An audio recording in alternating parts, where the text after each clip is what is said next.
Halo adik-adik, kita malam ini belajar part of speech.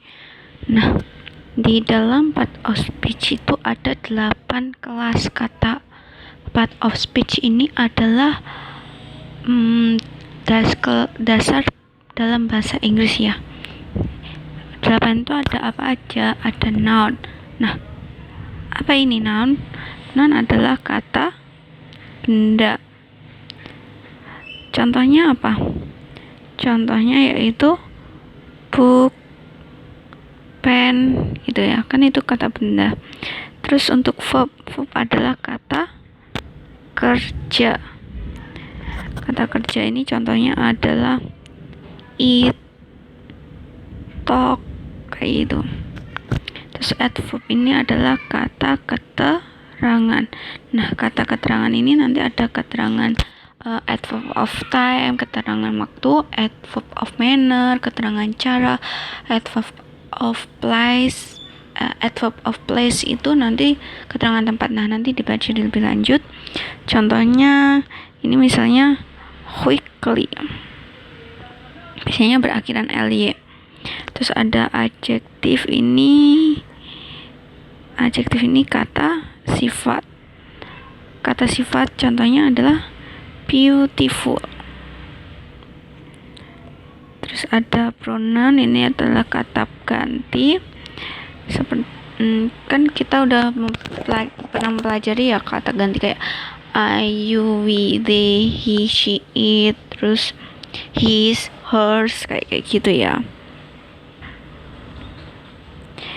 Terus preposition ini kata depan. Kata depan ini contohnya gimana? Contohnya adalah on, in, at gitu. Terus conjunction ini kata hubung. Kata hubung ini contohnya adalah and, although gitu. Nanti ada suatu situasi kondisi preposition. Suatu kata itu bisa jadi preposition atau conjunction tergantung dengan kondisi dan keadaannya. Nanti dipelajari lebih lanjut. Interjection ini adalah untuk mengekspresikan emosi. Contohnya apa? Contohnya yang kayak oops, wow, kayak gitu ya, yang menandakan penekanan emosi. Ya, selanjutnya kita membahas noun. Apa sih noun itu? Nanti kan kita tahu kalau noun itu kata benda. Nah, di dalam kata benda itu kan ada kata benda yang bisa dihitung dan ada kata benda yang tidak bisa dihitung. Gimana perbedaannya? Nah, Kak, gimana sih cara membedain countable noun sama uncountable noun? Nah, kalau countable noun itu contohnya adalah book. Untuk singularnya singular itu satu ya, jamaknya menjadi books. Untuk pen menjadi pens. Nah, kalau untuk uncountable, benda yang nggak bisa dihitung, itu contohnya water, air, entah itu dikit atau banyak, satu atau lebih dari satu, kan nggak bisa dihitung. Gimana kalian bisa ngitung air? Nggak bisa kan? Persen, pasir juga nggak bisa. Sugar kan nggak bisa dihitung tuh. Itu ini kakak nemu suatu kata benda yang bisa dihitung, count nouns sama non count nouns atau uncountable.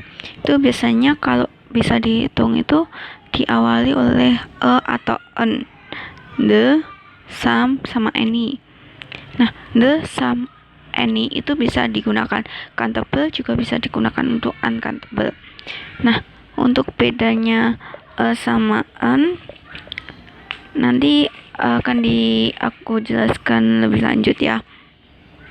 Terus kalau countable this, that. Terus kalau jamaknya this sama those. Tapi kalau untuk uncountable cuma pakai this sama that, karena dia nggak ada jamaknya. Jamak sama singular dianggap singular. many, kalau di uncountable much ya. Kan kayak contohnya how much your money, berapa uangmu, kan uang nggak bisa dihitung tuh. Tapi kalau berapa rupiah itu baru bisa dihitung.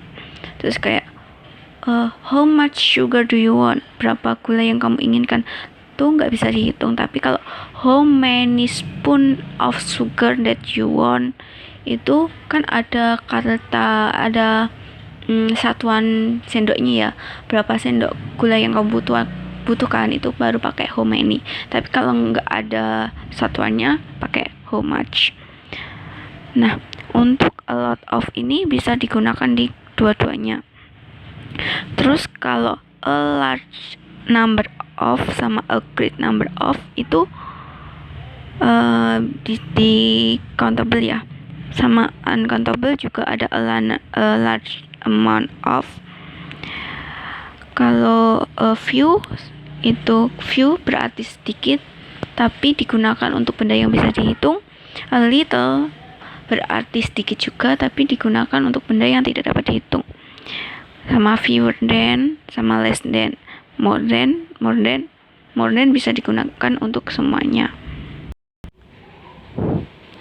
Ini ada kata benda yang selalu berarti singular ya. Jadi ada sand, pasir, news.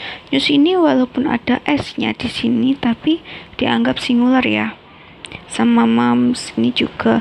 Untuk subjek kayak economics, mathematics, walaupun ada s. Fisik, walaupun ada s itu dianggapnya singular. Dan ini deh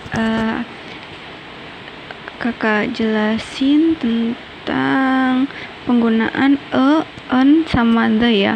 Nah, untuk an, the itu bisa digunakan di countable noun. Contohnya a book, an umbrella, an hour. Nah, bedanya apa a sama an? A sama an ini digunakan kalau itu untuk vowel pengucapan pertama itu yang konsonan, kayak bukan B. Terus kalau an itu untuk yang vowel vokal, kayak an umbrella. Terus an hour. Kenapa ini tulisannya pakai h tapi kan pakai tulisannya pakai h tapi kok pakainya an enggak karena hour kan bacanya kan hour bukan hour kan tapi hour. Nah, makanya pakai an. Kalau the itu untuk sesuatu yang spesifik.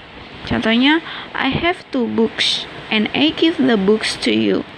Kan tahu tuh books mana sih yang dimaksud di sini tuh? Books mana sih ini? Yaitu books yang dipunya. Kalau untuk uncountable itu banyak kan pakai the. Karena dia untuk yang spesifik ya, the. Misal, the sugar on table is from India. Kan tahu tuh gula mana sih yang dimaksud? Oh, gula itu loh yang di atas meja, kayak gitu. Nah, terus ini perbedaan penggunaan the sama yang tanpa penggunaan the. Itu contohnya ada misalnya ocean itu samudra, rivers sungai, seas laut. Itu sesuatu yang gabungan dari plural lakes, itu gabungan dari beberapa danau. Itu menggunakan the, kayak the Red Sea, the Atlantic Ocean, kan jelas nih. Tapi kalau singular cuma satu danau itu menggunakan lake aja tanpa the. Jadi di sini tanpa the, cuma lake Geneva. Terus untuk mountains itu kalau the Rocky Mountains pakai the ya. Tapi kalau cuma satu gunung Mount saja itu tanpa the. Misalnya Mount Bromo gitu. Untuk Earth sama Moon kan udah jelas ya. Di dunia ini bumi satu, bulan satu, jadi makanya pakai the. Tapi kalau planets itu tanpa the, kan bisa aja Venus, March, kan planetnya banyak tuh. Kalau untuk schools, college, universities itu ketika frasanya dimulai dengan nama sekolahnya itu menggunakan the, misalnya the university, the college. Jadi kalau diawali kata university, college, school kayak gitu pakainya the. Tapi kalau tanpa diikuti oleh a proper noun atau kata sekolah di depannya, jadi menggunakan tanpa the. Kayak ini, college-nya kan di belakang nih, university-nya juga di belakang, jadi tanpa the. Untuk ordinal number sebelum noun itu menggunakan the. Ordinal number itu gimana sih Kak? Ordinal number itu kayak the first, the second, the third kayak gitu. Terus kalau cardinal number itu setelah noun. Cardinal number itu kayak 1, 2, 3 kayak gitu ya. Ini 1, 2. Kalau ordinal itu ke 1, ke 2 kayak gitu ya. Itu udah bisa dipelajari lebih lanjut. Aku kira ini udah paham. Untuk materi non itu ya sebenarnya simple, hanya membedakan mana sih ini countable, mana sih ini uncountable. Terus ini harus diikuti harus diikuti apa gitu ya. Nah, nanti fungsinya untuk countable noun sama uncountable noun itu akan berpengaruh ke predikatnya, ke verbnya. Nah, untuk verb kita pelajari lebih lanjut.